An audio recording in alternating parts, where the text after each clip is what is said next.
성경은 아브라함을 믿음의 조상이라고 기록합니다. 성경에 기록된 아브라함의 행적을 쭉 살펴보면은 그는 과연 믿음의 조상이라고 불릴만 하지요. 하지만 처음부터 그가 믿음의 사람, 믿음의 조상은 아니었다라고 하는 것을 우리가 함께 계속해서 살펴보고 있습니다. 지난주에 말씀드렸듯이 아브라함이 가나안 땅까지 오게 된 여정 자체가 결코 짧지도 쉽지도 않았습니다. 그는 원래 갈대아 우르에서 살았었고 우상을 만드는 좀 우리가 보기에는 좀 그런 직업이지만은 꽤 그 당시로서는 꽤 좋은 직업도 가지고 있었습니다. 먹고 사는데 아무런 문제가 없었습니다. 그런데 하나님께서 그에게 나타나셔서 고향과 친척을 떠나서 보여줄 땅으로 가라고 말씀하셨습니다. 그러자 그가 그 말씀을 붙잡습니다. 어떻게 아버지 데라를 구워 삶았는지는 성경에 기록되어 있지 않지만은 온 가족이 우르를 떠나서 하란으로 갑니다. 우르에 비하면은 작은 도시였지만은 하란 역시 수메르 민족의 중심 도시로서 아주 화려하고 큰 도시였음에 틀림없습니다. 하란을 거쳐서 가나안 땅으로 가는 것이 목적지였는데 무슨 이유에서인지 아버지 데라는 그럴 생각이 없었던 것 같습니다. 하란에 그냥 눌러 앉습니다. 이러면 안 되는데 이건 아닌데 싶어도 지난주에 살펴보았듯이 아브라함은 성격과 기질이 누구와 이렇게 맞서고 부딪히는 것을 좋아하지 않는 사람이었다고 했습니다. 아버지 눈치만 보고 끝끝내 아버지의 뜻을 바꾸지는 못했던 것 같습니다. 또 하란이라고 하는 곳에 살다 보니까 또 사람은 적응의 동물이라 그런지 이내 거기에 적응하게 됩니다. 그곳에서의 삶도 나쁘지 않았던 겁니다. 원래 하던 일을 계속하면서 그는 살아갑니다. 그것은 바로 우상을 만드는 일이었습니다. 어느 것 하나 부족하거나 아쉬울 것이 없는 삶이 이어지는 그때에 하나님께서 다시 그를 찾아오십니다. 그리고 이번에는 내 고향과 친척뿐만 아니라 네 아버지의 집까지도 떠나라고 말씀하시면서 지시할 땅으로 가라 명령하십니다.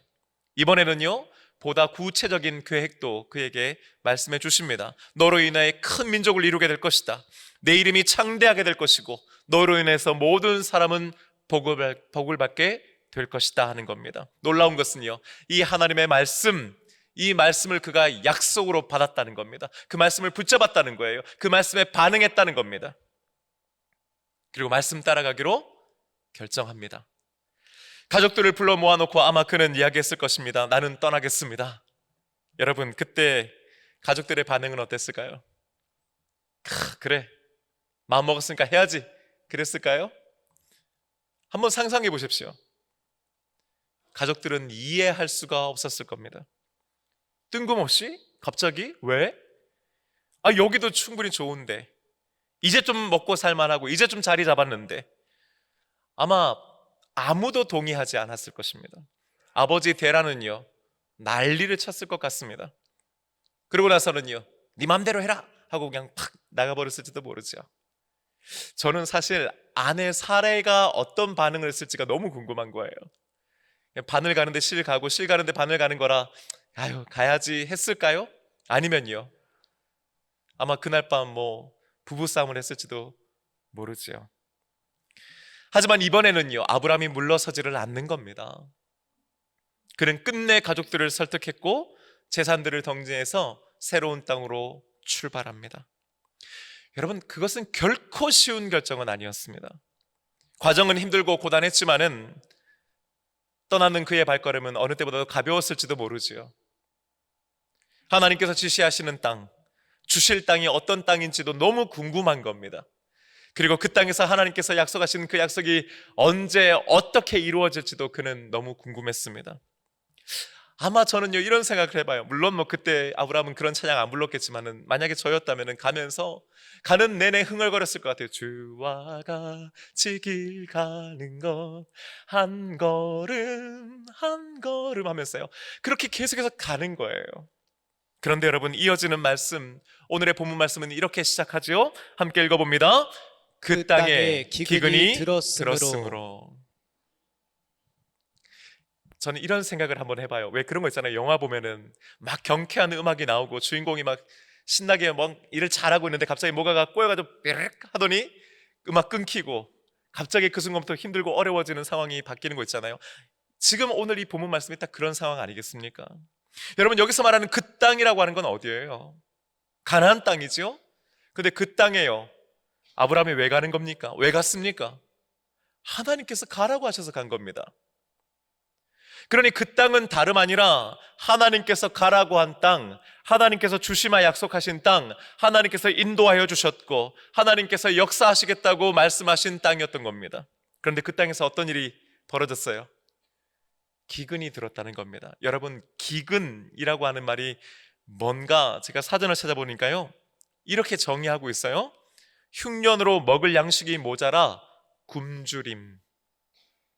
그러니까 한 해 농사가 좀 작황이 안 좋았다, 올해 농사 망쳤다, 이 정도가 아니고 먹을 것이 없다고요. 그러니까 살 수가 없다라고 하는 말 아니겠습니까?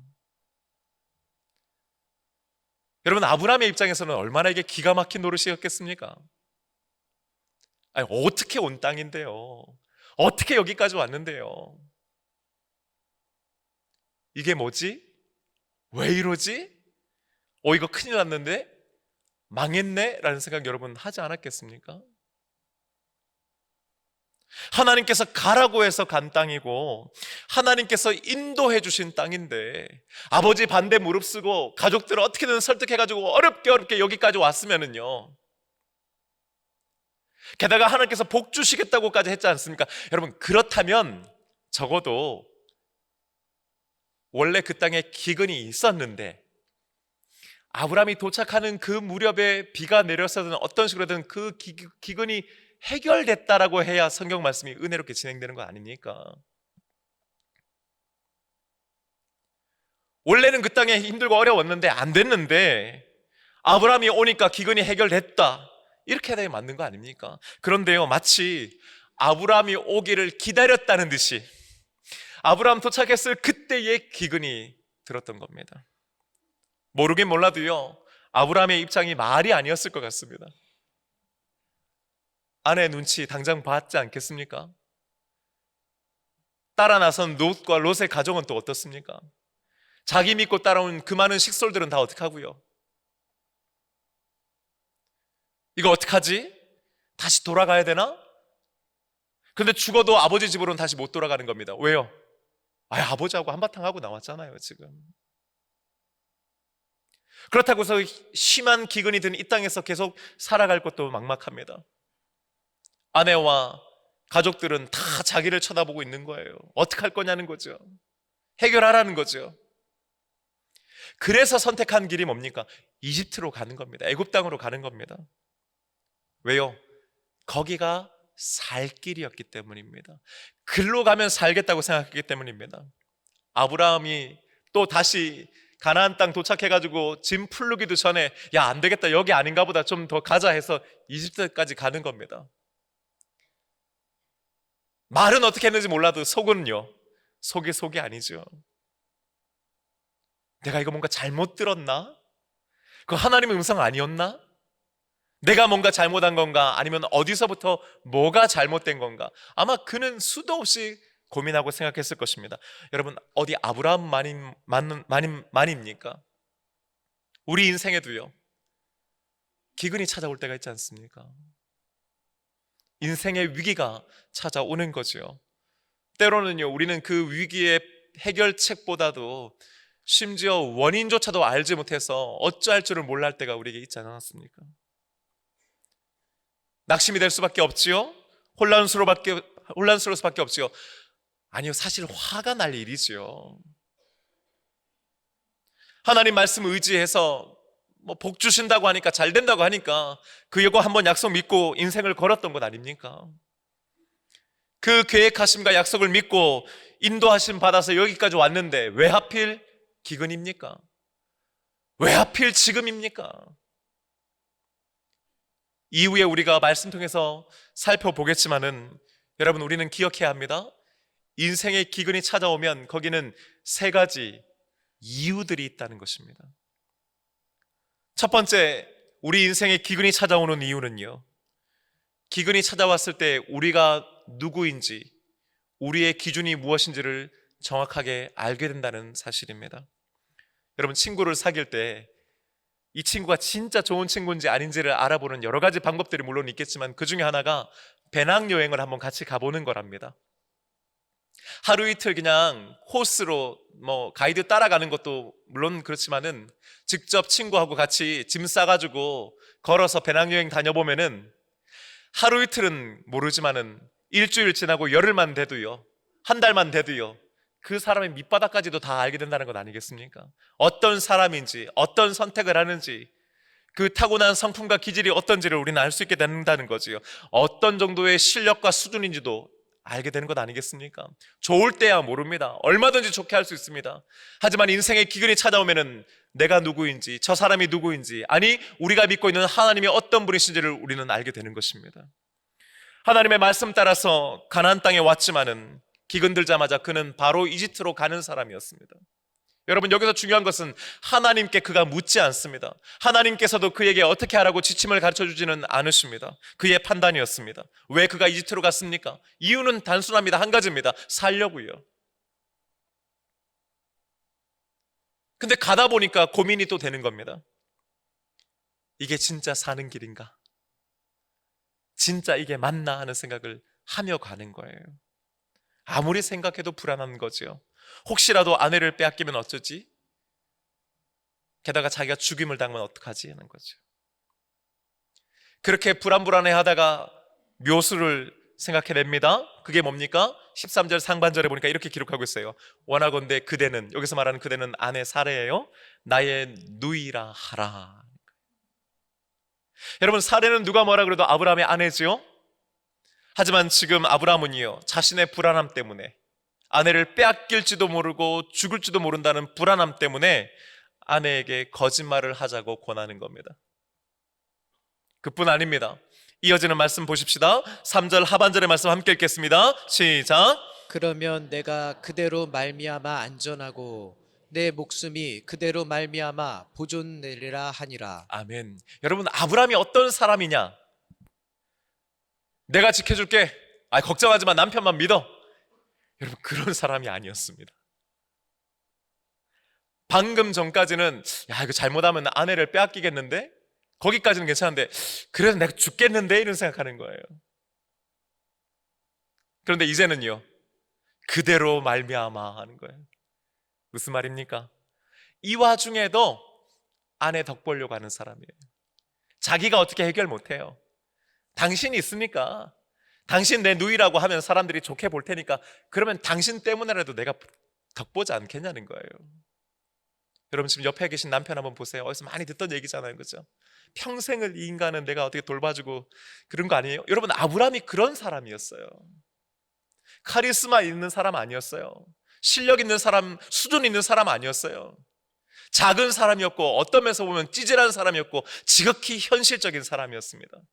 대의요, 명분요, 믿음요, 그런 거 없습니다. 그는 사는 게 중요한 사람이었습니다. 살다 보면은 왜 슬픈 예감은 틀리지 않는다고 하잖아요, 그죠? 그런 노래 가사도 있잖아요. 아닌 게 아니라 애굽 땅에 도착해 보니까요, 염려했던 대로 애굽 사람들이 아내 사라에게 관심을 보이는 거예요. 바로의 신하들 중에서도요, 막 사례를 막 칭찬하는 겁니다. 왜 사람들의 소문은 빨리 퍼져나가잖아요. 바로도 그 소문 듣고 나서 궁금했는지 궁으로 불러드립니다. 그리고요, 아이고 여차하니까 아내로 삼으려고 하는 거예요. 바로는 아브라함에게 환심을 사기 위해서 그를 후대합니다. 잘해줍니다. 그리고 양과 소와 노비와 암수 나귀와 낙타까지도 막 주는 겁니다. 여러분, 한번 생각해 보세요. 숙소로 돌아와서 아브라함이 무슨 생각했겠습니까? 살았답니까? 아니죠. 망했답니다. 여기서 우리는 중요한 것 한 가지를 발견하게 되는데요, 오늘 본문 말씀 10절부터 16절까지 그 말씀들 중에 어느 말씀에도 하나님이 등장하지 않는다는 겁니다. 기근을 당했을 때에, 이집트를 떠나기 전에 아내를 빼앗기게 되는 상황 속에서도 그가 하나님께 기도했다, 부르짖었다, 매달렸다는 말은 어디에도 나오지 않습니다. 그에게는 믿음이 아직 없었던 겁니다. 이런 상황 속에서 뭔가 하나님께 구해야 되고 하나님께 여쭈어야 되고 하나님께서 도와줄 거라고 하는 믿음이 그에게는 전혀 없었습니다. 고민하고 뭔가 계획은 세웠는데, 그리고 열심히 해보긴 했는데 어느 것 하나도 시원하게 해결되지 않는 그런 상황, 그리고 그걸 돌파해낼 능력도 수준도 안 되는 사람이 바로 아브라함이었던 것입니다. 여러분, 우리들도 인생 가운데 비슷한 경험들을 해오지 않았습니까? 내 나름대로 이렇게 되겠구나, 이럴지도 몰라 해서 나름 대비하고 준비하는데, 고민도 하고 선택했는데 돌아보니 그것이 최선이 아니었던 것이죠. 밤낮 못 자고 고민해서 어렵게 결정했지만은 여러분, 그 결정들에 모두 만족하십니까? 제가 미국에 있을 때요, 저희 교회는 아니었는데 아무래도 작은 한인들이 얼마나 없으니까 서로 이제 상황들을 다 알게 돼요. 일식집을 꽤 크게 하시는 분이 계셨습니다. 와가지고요, 한국에서 있던 모든 재산 털어가지고 일식집을 시작한 거예요. 처음에 이제 전도하기 위해서 그 식당에 가서 어떻게 미국에 오게 됐냐고 했더니요, 돈 벌려고가 아니고 그분들의 입에서 첫 번째로 나왔던 말이 뭐냐면 딸 하나 있는데 딸 하나 잘 키우려고 했어요. 그런데 여러분, 그렇게 인사하고 나서 한 6개월 후부터요, 제가 그 식당을 몇 번 가게 되는데 매번 부부가 싸워서 목사님 와서 좀 도와달라고 하는 도움 때문에 가는 거였습니다. 가보면요, 밤 10시에 식당 문 걸어 잠그고 그 안이 난장판이 되어 있습니다. 6개월 전에 그분들은요, 모든 재산을 털어서 정말 어렵게 미국에 왔고 딸 하나를 잘 키운다라고 하는 목표를 가지고 있었습니다. 하지만요, 제가 갈 때마다 부부들은 싸웠고 그 잘 키우고 싶어하는 딸은 조그만 방 오피스에서 두려움에 떨고 있었습니다. 진정 어려움이 다가올 때에, 우리 인생에 기근이 찾아올 때에 우리가 그때 어떻게 말하고 행동하고 결정하느냐가 우리가 누구인가를 얘기해 줍니다. 어떤 사람은 인생에 기근이 들면요, 부모를 찾아갑니다. 어떤 사람들은 배우자를 찾아갑니다. 어떤 사람들은 통장에 얼마가 있는가를 먼저 확인하죠. 여러분은 어떠십니까? 인생의 기근이 찾아올 때에 하나님께 나가는 저와 여러분 되시기를 주님의 이름으로 축복합니다. 오히려 그때가 멈추어 서는 때인 것 같지만은 오히려 그때가 하나님 앞으로 나아가야 하는 때인 것입니다. 하나님께서 주시는 음성에 더더욱 귀 기울여야 하는 때가 바로 그때인 줄로 믿습니다. 두 번째, 우리 인생 가운데 기근이 찾아오는 이유는 하나님의 은혜를 경험하게 하기 위함인 줄로 믿습니다. 아브라함이 아무것도 할 수 없었습니다. 고민하고 계획하고 해봤지만은 결국은 실패였습니다. 그가 이제 모든 것을 포기하고 내일 아침이면은 사랑하는 아내를 바레에게 빼앗길 수밖에 없는 그런 상황이 되어버렸습니다. 그때 하나님께서 일하신 줄로 믿습니다. 17절 말씀도 함께 읽어보십시다. 여호와께서 아브라함의 아내 사레의 일로 바로와 그 집에 큰 재앙을 내리신지라. 아멘. 우리는 오늘 이 말씀 통해서는요, 바로와 그의 집안에 내려진 큰 재앙이 무엇인지를 사실은 알 수는 없습니다. 하지만 18절과 19절의 말씀이 이 모든 일을 행하신 분이 하나님이시라고 하는 것을 우리에게 가르쳐 줍니다. 놀랍게도 그것을 증언하는 것은 아브라함이 아니었습니다. 바로였습니다. 바로는 이제 이 모든 사건의 전말을 파악하게 되었습니다. 그리고 아브라함과 아브라함의 아내 사레가 누구인지도 알게 되었습니다. 그리고 이 모든 것을 알려주신 분이 바로 하나님이시라고 성경은 분명하게 기록하고 있습니다. 아브라함과 사레는 그 밤새 아무것도 한 것이 없었습니다. 그들은 거짓말로 위기를 모면하라고 했습니다. 하지만 하나님께서는 그들이 상상할 수도 없는 방법으로 그 문제를 해결해 주신 줄로 믿습니다. 그날 급히 바로가 불러서 아브라함이 그 앞에가 엎드렸을 때에 바로의 입을 통해서 전해지는 놀라운 소식, 그것은 하나님께서 밤새 역사하셨다는 것이었습니다. 여러분, 아브라함이 그 얘기를 듣고 어떤 마음이었겠습니까? 이제서야 비로소 그가 하나님께서 자신과 함께 하심을 깨닫게 되는 것입니다. 하나님께서 역사하시는 곳이라는 것을 그가 알게 됩니다. 내 힘으로, 내 생각으로 살려고 여기까지 왔는데 이게 내 힘과 내 생각으로 되는 게 아니구나라고 하는 걸 그가 깨닫는 것이지요. 하나님께서 함께해 주시는구나, 하나님께서 역사해 주시는구나, 마침내 그가 깨닫게 된 것인 줄로 믿습니다. 이사야서 55장 8절과 9절 말씀은 그래서 이렇게 증거합니다. 함께 읽으십시다. 이는 내 생각이 너희의 생각과 다르며 내 길은 너희의 길과 다름이니라. 여호와의 말씀이니라. 이는 하늘이 땅보다 높음 같이 내 길은 너희의 길보다 높으며 내 생각은 너희의 생각보다 높음이니라. 할렐루야. 아멘. 아브라함의 생각과 하나님의 생각은 달랐던 겁니다. 아브라함의 길과 하나님의 길은 달랐습니다. 아브라함의 길은 여기까지였습니다. 여기까지인가 보다, 더는 안 되는가 보다는 거예요. 이제는 어디 갈 데도 없는 거죠. 하지만 하나님은 새로운 길을 만들어 주신 줄로 믿습니다. 여러분, 우리도 마찬가지입니다. 우리의 생각은 이 고난을 통해서, 이 기근을 통해서 우리가 망한 것 같습니다. 안 되니까 어떻게든 살아보려고 살 길을 열어가려고 합니다. 하지만 여러분, 하나님의 생각과 하나님의 길은 우리의 것과 다릅니다. 그것은 더 나은 길이요, 더 온전한 길인 줄로 믿습니다. 마지막으로요, 우리 인생 가운데 기근이 찾아오는 이유는요, 그 기근을 통해서 하나님께서 우리에게 더 큰 복을 주시기 위함인 줄로 믿습니다. 20절의 말씀 함께 읽어보십시다. 바로가 사람들에게 그의 일을 명하매 그들이 그와 함께 그의 아내와 그의 모든 소유를 보내었더라. 할렐루야. 아멘. 아브라함은 이제 그의 아내와 모든 소유를 얻어서 다시 이집트를 나옵니다. 여기서 말하는 모든 소유는요, 그가 이집트를 내려갈 때 가지고 갔던 것만을 의미하는 것은 아니지요. 방금 전에도 말씀드렸듯이 바로가 아브라함에게 잘 보이기 위해서 수많은 재물과 재산들을 그에게 더해주지 않습니까? 이집트에서 바로는요, 아브라함의 환심을 얻기 위해서 양과 소와 노비와 암수 나귀와 낙타를 선물로 주었습니다. 성경은요, 이 모든 것, 원래 아브라함이 가지고 있는 것에 더해서 바로가 더해준 것까지를 가지고 그가 나왔다는 거예요. 야, 아내 안 주니까 다시 돌려다오, 이게 아니었다는 거죠. 다 가져가라는 거예요. 그는 기근 때문에 이집트로 내려갔습니다. 그것은 하나님의 뜻과는 아무런 상관없는 그의 선택이었습니다. 거기에서 그는 기근은 면할 수 있었을지는 몰라도 더 큰 어려움에 봉착하게 되었죠. 하지만 하나님께서 은혜를 베푸셔서 그가 다시 이집트를 떠나서 가나안 땅으로 오게 될 때에 하나님께서는 그러니 그를 빈털터리로 만들어 버리신 것이 아니었습니다. 오히려요, 더 큰 복을 주시어서 더 많은 것들을 얻어 나오게 해 주신 줄로 믿습니다. 욥기를 보면요, 욥은 시험을 받기 이전에도 원래 큰 부자였습니다.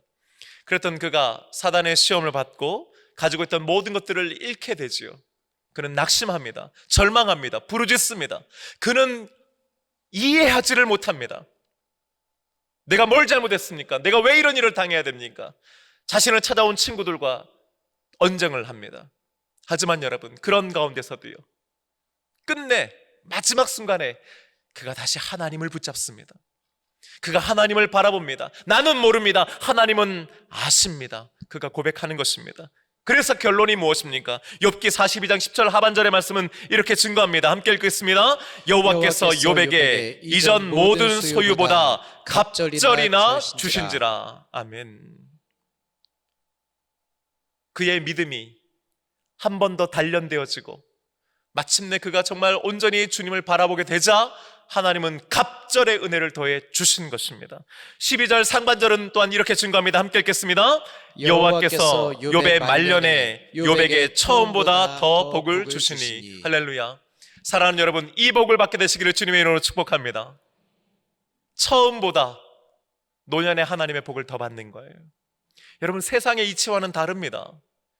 세상은 젊고 힘있고 능력 있을 때 복을 받는다고 생각하고 나이 들어가면 갈수록 작고 초라해진다고 생각합니다. 하지만 성경은요, 반대입니다. 믿음을 가진 사람은요, 오히려 처음보다 노년에 더 많은 복을 받게 될 줄로 믿습니다. 이 복을 받는 여러분 되시기를 주님의 이름으로 축복합니다.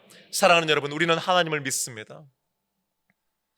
우리를 향한 그분의 계획하심과 뜻하심과 인도하심이 있다고 우리는 말합니다. 더군다나 성경은요, 그런 하나님께서 우리를 사랑하신다고도 분명히 약속하고 있습니다. 하지만 그런 가운데서도 우리 인생에는 기근이 찾아옵니다. 하나님이 안 계시기 때문이 아닙니다. 하나님이 아무런 계획하심이 없기 때문이 아닙니다. 하나님이 우리를 사랑하시지 않기 때문이 아닙니다. 그럼에도 불구하고 우리 인생에는 기근이 찾아옵니다. 이럴 때 우리들은 혼란스럽습니다. 두렵습니다. 믿음이 흔들립니다. 하나님께서 함께 하신다면 도대체 어떻게 이런 일이 있느냐고 우리는 묻습니다. 왜 이런 일이 내게 일어나냐고. 그러면서 내 삶을 다시 한번 점검해 보게 됩니다. 하지만 여러분, 하나님께서는 기근을 통해서도 역사하시는 줄로 믿습니다. 하나님께서는 기근을 통해서 우리가 믿음의 사람으로 한 단계 더 성장하기를 원하십니다. 그분의 관심사는 우리가 어떻게 잘 먹고 잘 사느냐가 아니라 우리가 어떻게 믿음의 사람으로 성장하느냐에 있습니다. 우리는 때로 믿음 없는 행동과 말을 하기도 합니다. 믿음 없는 선택을 하기도 합니다. 하지만 놀라운 것은 우리를 사랑하시는 하나님께서 우리들의 그런 믿음 없는 말과 행동과 선택을 통해서도 역사하신다는 사실입니다. 그리고 끝내 하나님께서는 우리와 함께 하시며 역사하심으로 우리를 다시 한번 일깨워 주십니다. 우리가 이런 상황 속에서도 하나님은 우리와 함께 하시는구나, 하나님은 도우시는구나, 역사하시는구나라는 것을 우리가 깨닫고 그것을 우리의 입술로 고백하게 될 때에 마침내 비로소 우리는 믿음의 사람으로 한 단계 더 성장하게 되는 것입니다. 우리의 믿음의 수준과 실력이 향상되는 것입니다. 하나님께서는 때로 필요하다면 기근을 통해서, 이집트로 내려감을 통해서, 아내를 빼앗기는 절망절하는 순간을 통해서도 역사하시는 분이신 줄로 믿습니다. 사랑하는 여러분, 올 한 해 우리에게 어떤 기근이 다가올지는 우리는 알 수 없습니다. 한 치 앞을 알 수 없습니다. 하지만 이것만큼은 기억하십시다. 반드시 하나님은 그 기근을 통해서도 역사하신다는 사실을 말입니다. 그것을 통해서 우리가 누구인지를 알게 되며, 아니 하나님이 누구이신지를 분명히 우리로 하여금 깨닫게 하십니다. 그 일을 통해서 하나님의 은혜를 경험하게 하시고 더 많은 복을 주실 줄로 믿습니다. 이 기근을 통해서 하나님은 우리와 함께 해 주십니다. 우리를 훈련시키십니다. 우리가 믿음의 사람이 되기를 원하시고 우리의 믿음의 실력과 수준이 나아지기를 하나님은 원하십니다.